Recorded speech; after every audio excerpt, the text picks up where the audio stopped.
નમસ્તે વિદ્યાર્થી મિત્રો, હું વાંચા નિધિ મારી યુટ્યુબ ચેનલ નિધિ સ્ટડી પોઈન્ટમાં આપ સર્વે વિદ્યાર્થી મિત્રોનું ફરી એક વખત હાર્દિક સ્વાગત કરું છું. આજે આપણે ભણવું છે ધોરણ 10 ચેપ્ટર વિદ્યુત ઇલેક્ટ્રિસિટી. તેના અગત્યના પ્રશ્નો આપણે MCQ સ્વરૂપે જોવા છે. આ સિવાય પણ તમારે કોઈ પણ ચેપ્ટરના MCQ જોતા હોય તો મારી પ્લેલિસ્ટમાં જાઓ, સ્ટાન્ડર્ડ 10 સાયન્સ નામની પ્લેલિસ્ટમાં, અથવા તો તમારે ફિઝિક્સના કોઈ ચેપ્ટર જોતા હોય તો તેની પણ લિંક હું ઉપર આઈ બટનમાં મૂકું છું. ત્યાં તમે પ્રેસ કરશો એટલે આપોઆપ વિડીયો આવી જશે. જોઈએ સૌથી પહેલો પ્રશ્ન, વિદ્યુત ભારનો SI એકમ કયો છે? વિદ્યુત ભારનો SI એકમ, તો વિદ્યુત ભારને આપણે Q તરીકે ઓળખીએ છીએ. અને જો તમને Qનું સૂત્ર આવડતું હોય તો Q બરાબર I/T થાય. હવે જો આ રીતે તમે મેળવશો તો આઈનો એકમ થાય છે એમ્પિયર અને ટીનો એકમ થાય છે સેકન્ડ. તો એમ્પિયર પ્રતિ સેકન્ડ પણ કહેવાય અને એને જ આપણે બીજી ભાષામાં કહીએ છીએ કુલંબ, જેને આપણે C તરીકે ડિનોટ કરીએ છીએ. તો એનો એક એકમ વિદ્યુત ભારનો કુલંબ છે અને બીજો છે એમ્પિયર પ્રતિ સેકન્ડ. તો બંને એકમ તમારે યાદ રાખવાના છે. ત્યારબાદ જોઈએ પ્રશ્ન 2, વિદ્યુત પ્રવાહ માપવા માટે કયા સાધનનો ઉપયોગ થાય છે? વિદ્યુત પ્રવાહનું મૂલ્ય માપવા માટે આપણે વાપરીએ છીએ એમીટર નામનું સાધન. જો આ જ પ્રશ્ન તમને થોડોક એવો ફેરવીને પૂછે, ટ્વિસ્ટ કરીને, તો તમને પૂછે કે વિદ્યુત પ્રવાહની દિશા જાણવા માટે કયા સાધનનો ઉપયોગ થાય છે? તો દિશા જાણવા માટે હંમેશા ગેલ્વેનોમીટરનો યુઝ થશે અને પ્રવાહનું મૂલ્ય જાણવા માટે આપણે એમીટરનો ઉપયોગ કરશું. ત્યારબાદ જોઈએ નીચેનામાંથી કયો સંબંધ ઓહમના નિયમ મુજબ સાચો છે? ઓહમનો નિયમ શું કહે છે? તો કે જો ઓહમનો નિયમનું સૂત્ર છે V બરાબર I/R. અને આને યાદ રાખવાનું એક ટ્રિક છે, વેર પિક્ચર એક આપણું છે, વેર નામનું પિક્ચર, એ તમે યાદ રાખો એટલે આપોઆપ તમને યાદ રહે V બરાબર I/R. અથવા તો પછી આને આ સૂત્રને તમને અલગ અલગ રીતે પૂછી શકે છે, ગમે રીતે, જેમ કે આઈને સૂત્રનો કરતા બનાવીને. તો જો આઈને સૂત્રનો કરતા બનાવીએ તો શું થાય? V/R થશે. એવી રીતે અલગ અલગ રીતે તમને પૂછી શકે. અવરોધકતાનો SI એકમ કયો છે?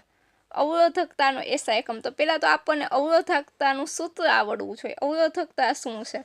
અવરોધકતા એટલે કે ρ, અને એનું સૂત્ર શું છે તો કે R/L/A. આવું એનું સૂત્ર છે.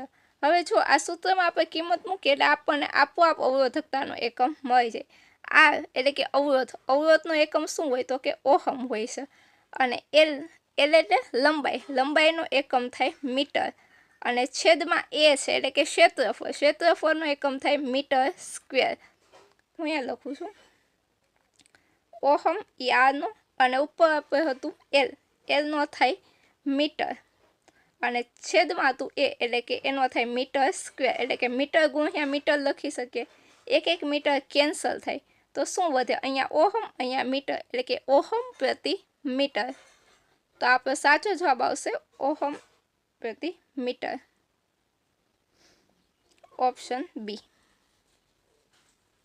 ત્યારબાદ જોઈએ જ્યારે અવરોધોને શ્રેણીમાં જોડવામાં આવે છે ત્યારે દરેક અવરોધમાંથી વહેતો વિદ્યુત પ્રવાહ કેવો હોય છે? જ્યારે આપણે અવરોધોને શ્રેણીમાં જોડીએ છીએ, શ્રેણી જોડાણ હોય, ત્યારે અવરોધમાંથી વહેતો વિદ્યુત પ્રવાહ કેવો હોય? તો કે અવરોધમાંથી વહેતો વિદ્યુત પ્રવાહ કેવો હોય? હંમેશા સમાન હોય છે. અને જો આપણને અહીંયા પૂછે કે સમાંતર જોડાણ, તો સમાંતર જોડાણમાં કેવો હોય? જુદો જુદો હોય છે. અહીંયા શ્રેણી પૂછ્યું છે એટલે સમાન હોય. પ્રશ્ન 6 જોઈએ વિદ્યુત બલ્બના ફિલામેન્ટ બનાવવા માટે કઈ ધાતુનો ઉપયોગ થાય છે? તો કે વિદ્યુત બલ્બના જે ફિલામેન્ટ છે એ બનાવવા માટે હંમેશા ટંગસ્ટન નામની ધાતુનો ઉપયોગ થાય છે, જેનું સંજ્ઞા થાય છે W, ટંગસ્ટન. આપણે જે ઘરમાં બલ્બ હોય છે તે પણ ટંગસ્ટનના બનાવેલા હોય છે. 1 કિલોવોટ અવર એટલે કેટલા જૂલ? દર વખતે આ ખૂબ જ IMP પ્રશ્ન છે, મોસ્ટ IMP પ્રશ્ન છે કે 1 કિલોવોટ અવર એટલે કેટલા જૂલ, અને દર વખતે મોટાભાગની પરીક્ષામાં આ પૂછાયેલો પ્રશ્ન છે. તો કે 3.6 ગુણ્યા 10⁶ જૂલ, જે તમારે યાદ જ રાખી લેવાનું છે. 1 કિલોવોટ અવર એટલે કે 3 3.6 ગુણ્યા 10⁶ જૂલ। ત્યારબાદ જોઈએ 8મો પ્રશ્ન, વિદ્યુત પાવરનું સૂત્ર કયું છે? પાવરનું સૂત્ર કયું છે? તો પાવરનું સૂત્ર થાય P બરાબર V × I।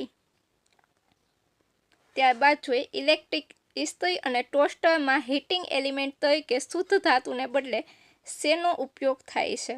તો કે ઇસ્ત્રી અને ટોસ્ટરમાં હીટિંગ એલિમેન્ટ તરીકે શુદ્ધ ધાતુને બદલે આપણે મિશ્ર ધાતુ વાપરીએ છીએ। ત્યારબાદ જોઈએ પ્રશ્ન 10, વાહકનો અવરોધ નીચેનાથી કઈ બાબત પર આધાર રાખતો નથી? પ્રશ્ન તમારે ખાસ વાંચવાનો છે। ઘણી વખત એવું થાય કે આપણે બોર્ડની પરીક્ષામાં એટલા ઝડપથી ક્વેશ્ચન સોલ્વ કરતા હોય અને આપણને એમ થતું હોય કે આપણને બધું આવડે છે, તેથી આપણે ઝડપમાં શું કરીએ છીએ તો કે પાછળ જે શબ્દો છે એ વાંચતા નથી।